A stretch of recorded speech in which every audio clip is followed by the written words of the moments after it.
Chapter 11. The Dock Job.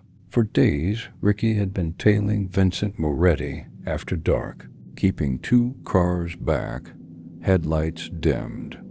The man moved like a phantom, clubs, backrooms, riverfront warehouses, but never lingered long. Then one night, Vincent's convoy rolled toward Pier 46, slipping past rusted gates as if the dock were his private kingdom. Ricky knew he'd finally found the heart of it. Tonight he watched from cover as the dock came alive. A freighter loomed, cranes moved, men worked with quiet precision. Through binoculars, Ricky saw crates cracked open, rifles and pistols gleaming under floodlights. The Morettis weren't stockpiling for defense. They were preparing for war.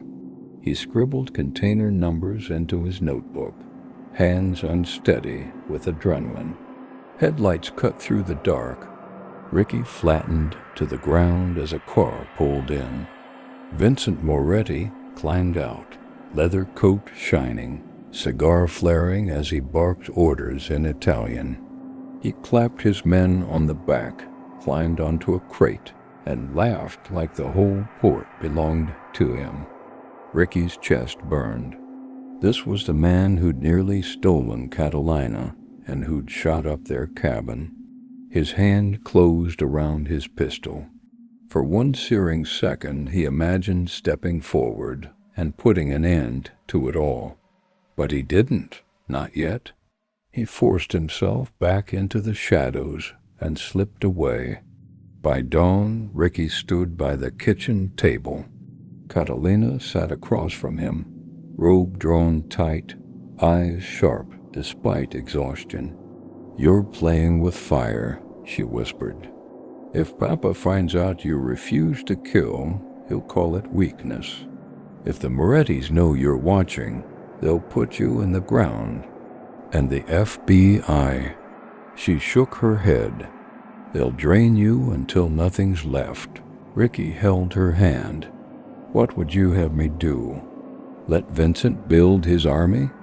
Take you again?" Her eyes glistened. "Then whatever you do, don't let them change who you are. That's how they win." He wanted to believe her, but when he closed his eyes, all he saw was Vincent laughing on that crate, and the idea of pulling the trigger no longer seemed impossible. That night at Iron Heights, Don Grillo waited in the visiting room. Ricky slid the notes across the table. Dock numbers, arrival times, heavy stock. Grillo's gaze gleamed. "You've done well. With this, I can bleed them from here." Then his voice dropped, cold. "When you saw Vincent, did you hesitate? Or did you long to kill?"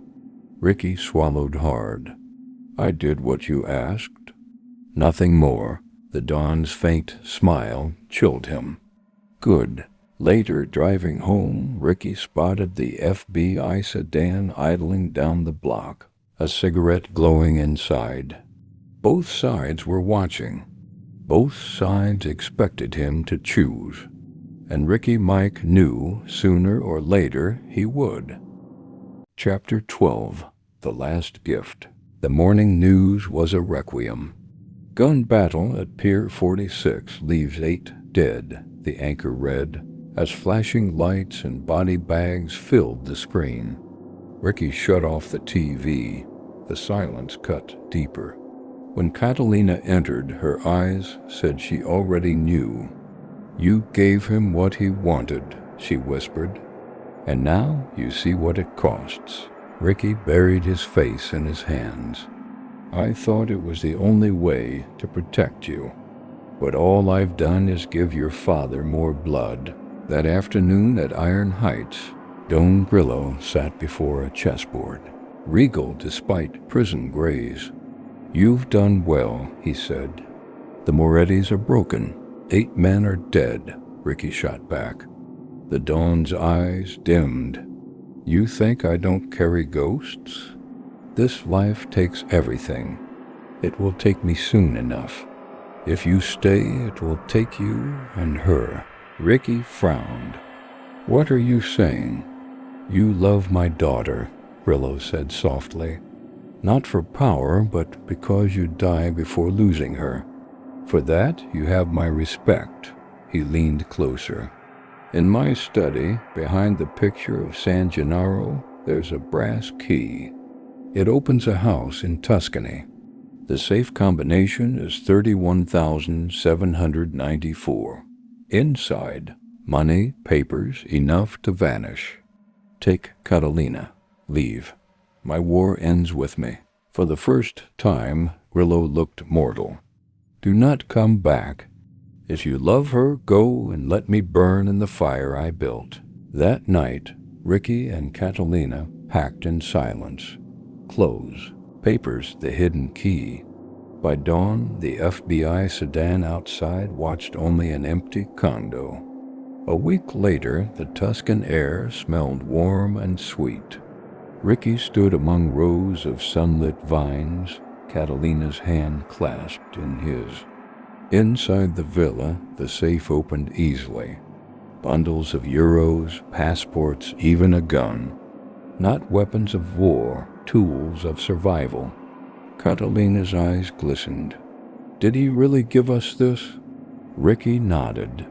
"He gave us a chance. That's all." They stood quietly as the vineyard wind carried away the weight of the city.